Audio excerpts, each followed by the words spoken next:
അങ്ങനെ കൂടെ ഓടിയെത്താൻ പറ്റാത്തവർ എതിർ സ്ഥാനാർത്ഥികളാണ്. ജനങ്ങൾക്ക് എത്താൻ പറ്റും, ഞങ്ങൾക്ക് പറ്റും, നിങ്ങൾക്കും പറ്റും. എങ്ങനെയുണ്ട് സത്യസന്ധമായ മാധ്യമ പ്രവർത്തനം നടത്തുന്ന ആർക്കും പറ്റും. പിരായി അറിയാലോ സരിന്, ഇതൊരു കോൺഗ്രസിന് കൂടുതൽ വോട്ട് കേൾക്കുന്ന ഒരു സ്ഥലമാണ്. ഇത്തവണ എങ്ങനെയായിരിക്കും? കഴിഞ്ഞ അങ്ങനെയാണല്ലോ, ഇത്തവണ എങ്ങനെയായിരിക്കും? പ്രകാരം അങ്ങനെയാകാം. പക്ഷെ ഇത്തവണ ഞാൻ ആവർത്തിച്ച് പറയുന്നു, 33 ബൂത്തുകളാണുള്ളത്.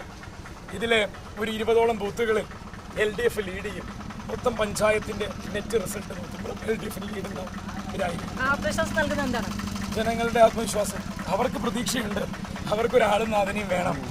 ഇവിടെ ഇട്ടിട്ട് പോയ ഒരു MLA-യുടെ കഴിഞ്ഞ 13.5 വർഷത്തെ പ്രവർത്തനം ജനങ്ങൾ വിലയിരുത്തുന്നുണ്ട്.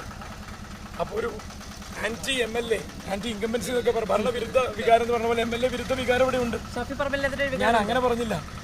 MLA എന്ന് പറഞ്ഞാൽ അതൊരു പദവിയാണ്, ഒരു വ്യക്തിയല്ല. അവിടെയാണ് വ്യത്യാസം. ആ വ്യത്യാസം ജനങ്ങൾ ഇപ്പോൾ മനസ്സിലാക്കിച്ചു തരും.